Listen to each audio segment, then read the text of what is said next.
समद्यांचा रंग दिसलेत मला आणि माझा निर्णय झालाय. एकतर ही ह्या घरात राहील नाहीतर मी राहील. मामी माफ करा, मला चुकलं माझं, पण तुम्ही परत असं बोलू नका. मी एकदा ठरवलं ना, एकतर ही ह्या घरात राहील नाहीतर मी. शीतल कुठेही जाणार नाही. कारण जे काय झालं त्याच्यात तिची काहीच चूक नाही.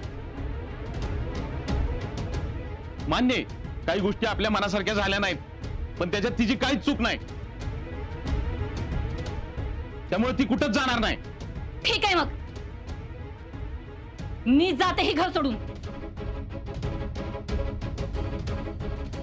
तसं बी तुम्हाला कुणाला नकोच आहे ना ह्या घरात. मी कुणाला सारख्या जायच्या धमक्या देतेस ग? धमकी नाही, खरंच जाणार आहे मी. जाणार आहेस? थांब. मामा मामा मामी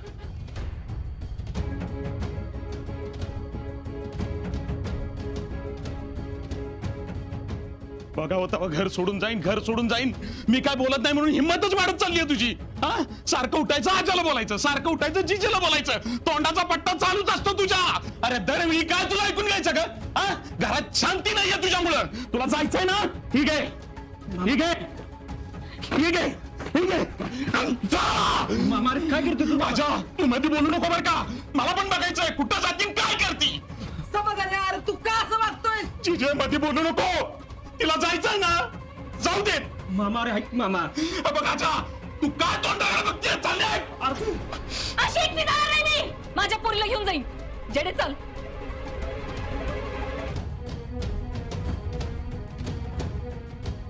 अगं मम्मी आता अजिबात इथं कुणाचं ऐकायचं नाही आणि इथं थांबायचं नाही. चल तू. पुष्पा, अगं डोक्यात नको राग घालून घेऊस. आपण शांतपणाने बोलू की काहीतरी. अजून काय शांत बसायचंय? हा, अगं मग असा बावटपणा करून काय मिळेल तुला?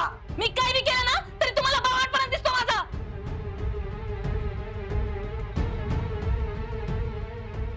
ए, तुला एकदाच सांगतोय, डोकं फिरवू नकोस. तुला जायचं ना तर तू जा. जयडी कुठेही जाणार नाही. माझी पोरगी आहे ती. जेडे चल तू. चल तू माझ्या. नाही मम्मी, मम्मी सोड. जेडी तू चल माझ्या. ए. ए, सोड तिला, सोड. मम्मी, सोड.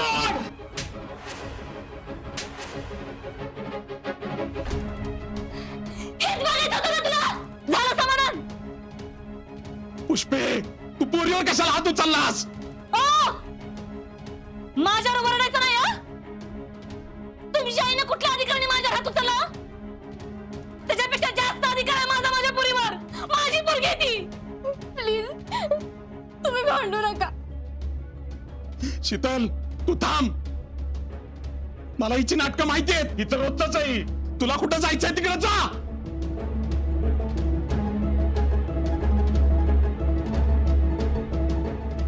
जेडे चल. स्वतःच्या आईचा अपमान करून घेतला, झालं ना. स्वतःच तर काहीच नाही, स्वतःची तर स्वतःच घालून घेतलीस. प्रत्येक वेळेला उठता बसता ह्यांच्या लाताबुक्क्या खायच्या, ह्यांच्यासाठी राब राब राबायचं आणि ह्यांचंच ऐकून घ्यायचं. आत्ताच्या आत्ता माझ्या संग चल. 1 मिनिट भेट थांबायचं नाही. लक्षात ठेव, तुझ्यामुळं माझ्या पुरीच्या आयुष्याचं वाटोळं झालंय. आम्हाला आमच्या घरातनं बाहेर पडायला भाग पडलास तू. ह्या समद्याचा हिशोब ठेवणार आहे मी. ही पुष्पा भोईटे, फेडरेशन अध्यक्ष.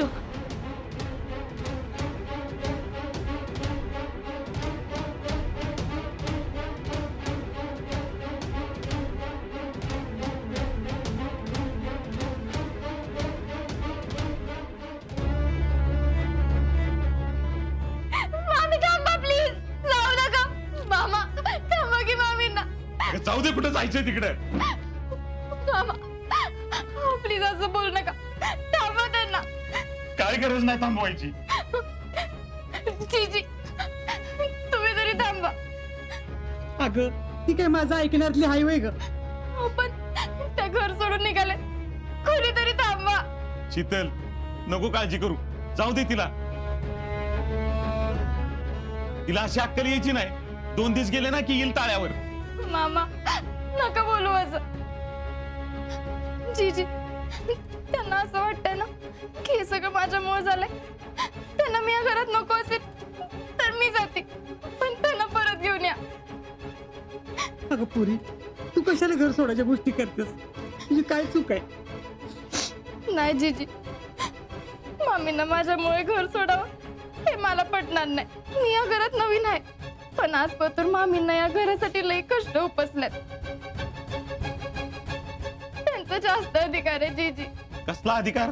हा, अधिकार असला की माणूस बोलून दाखवत नाही. अधिकार आला ना की त्याच्याबरोबर जबाबदारी येते, आणि जबाबदारी आली की भान येतं. तिला कशाचं भानच राहिलं नाही. कुणाची कसं बोलावं, कसं वागावं. जाऊ दे तिला. 2 दिवसात माघार येते का नाही बघ. अजिंक्य, तुम्ही तरी सांगा की मामांना. अहो, आपणच असं ताणून धरलं तर कसं चालत? मामी रागाच्या भरात बोलल्या असतील. अगं पण आपण काय बोलतो याचं भान नको आपल्याला. तुझी काय बी चूक नसताना तुला वाटेल तशी बोलली ती. मामा, अहो झाली असेल चूक, आपण नको का समजून घ्यायला. मी त्यांना परत आणते. फक्त तुम्ही त्यांना काय बोलू नका. शीतल, नको जाऊस. अगं नाही यायची ती परत. नाही, त्या परत येतील, मला माहितीये. मी त्यांना परत घेऊन येते. चल शीतल, मी बी येतो. नाही नको, तुम्ही नका येऊ. मी आणते त्यांना. शीतला अगं काय गरज.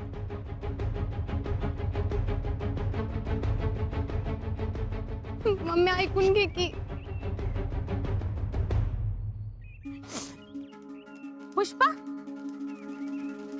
बाया ओळख बी दे ना.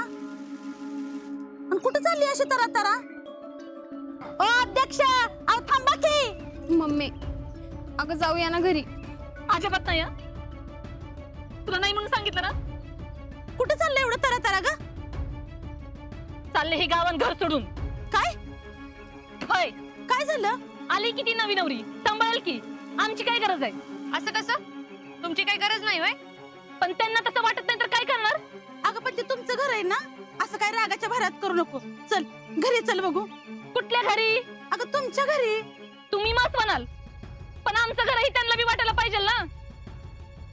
ती नवीन नाट्यमोगरी आली की तिला ना मी घरात, आणि घरच्यांना बी तिचंच बरोबर वाटतंय. अगं पण झालं तरी काय? काय सांगू आता, जगाच्या उलटच चाललंय समज. राब राब गुरासारखं राबायचं, प्रत्येक काम स्वतः करायचं. तरी काल परवा आलेल्या पोरीचं ऐकून घ्यावं लागतंय. काय काय बोलली ती? तीच नाही, तिच्या नादानं अजिंक्य बी बोलले. आमचं ही जीजी हे असं ऐकून घेण्यासाठी 25 वर्ष संसार केला कमी. तिच्यामुळे आमचं ही मला घरात चालू पड म्हणलं. काही चुकी झाली आमची सांगा की. माझी पोरगी बघताय ना हिचं कसं झालंय ती. बाया रागाच्या भरात बोलला असतेली, पण डोक्यात असा राग भरून जाऊ नकोस. आणि या वक्ताला कुठे जाणार ग तू? जाऊन जाऊन कुठं जाणार आता? माहेरात तर जाऊ शकत नाही, आणि गाडी बी भेटायची नाही. दुसरं कोण आहे माझं? जाते आता देवळात जाऊन बसते. जशी वाट मिळेल तिकडे जायचं. चल ग चेडे. अगं मम्मी, मम्मी. पुष्पा, ए पुष्पा. पुष्पाताई, ओ पुष्पाताई,